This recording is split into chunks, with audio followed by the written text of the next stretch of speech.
Hello friends, અમે છીએ રમણ રેતી અને ગોકુળમાં, અને આ દાદા અમને ગાઈડ કરી રહ્યા છે કે રમણ રેતીની શું માન્યતા છે. તો બી કન્ટિન્યુ બ્લોગમાં બન્યા રહેજો. દર્શનની મહેમા છે નહીં. અહીં મેન મહેમા કેની માટીમાં રોટી. આ રોટીને કોઈ રેતી આમ ખંચેરતા નહીં. લોકો રમણ રેતીની રેતી કોઈ લેતા નહીં. તમે લઈ જાઓ કચરામાં ફેંકો તો દોષ તમને. અહીં એક મંદિર આવો કે બહુ મોડા હોય, સંતોનો મંદિર ઐતિહાસિક શું છે? માટી. તમારે પોતાનું ઘર બનાવવાનું. શું કરવાનું? ઘર બનાવવાનું. તમે અહીં ઘર બનાવો એ તમને પરલોકે પ્રાપ્તિ થશે. કઈ રીતે ઘર બનાવો એ મારે બતાવો. અહીં કોઈ જાતની ફોટા, ફૂલમાલા, ઝૂલા કેસે કોઈ ખરીદદારી કરતા તમારે જોતા હોય તો બપોર પછી મથુરાઈ બંદરાબંધી હરદ્વાર જાઓ ત્યાંથી કે મોટો શહેર આ નાનો ગામ. આ રમણ રેતી કરીને પછી આપણે ગોકુળ ગામ જવાનું. ક્યાં જવાનું? ગોકુળ ગામ. ગોકુળમાં જોવાનું નંદ બાબાનું ઘર. માસી પૂતનાએ મારી માટી ખાધી, માખણ ચોરાયું, ટોપલામાં લાયા એ ગોકુળ ગામમાં. અહીં પહેલાં ઘર બનાવીને આ રોટીને પછી આપણે ગોકુળ જવાનું. ચંપલ બૂટ જે લાયા ઠંડીનો ટાઈમ પહેરાવે, આગળમાં ટોકન બધા કોથળીમાં મૂકી દે. જે બોલો ગોવર્ધન હસો બધાયા.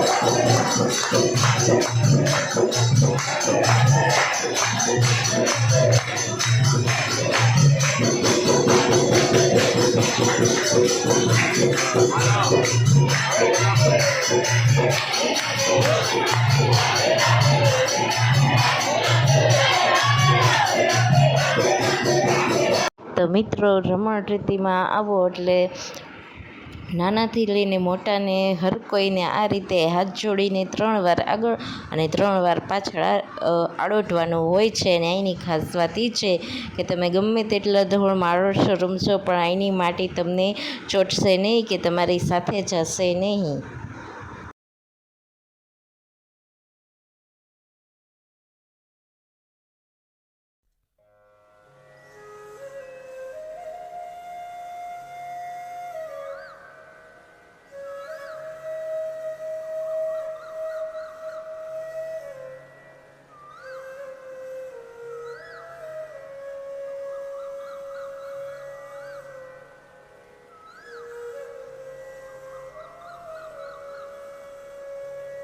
રાધે રાધે, રાધે રાધે, રાધે રાધે, રાધે રાધે, રાધે રાધે, રાધે રાધે, રાધે રાધે.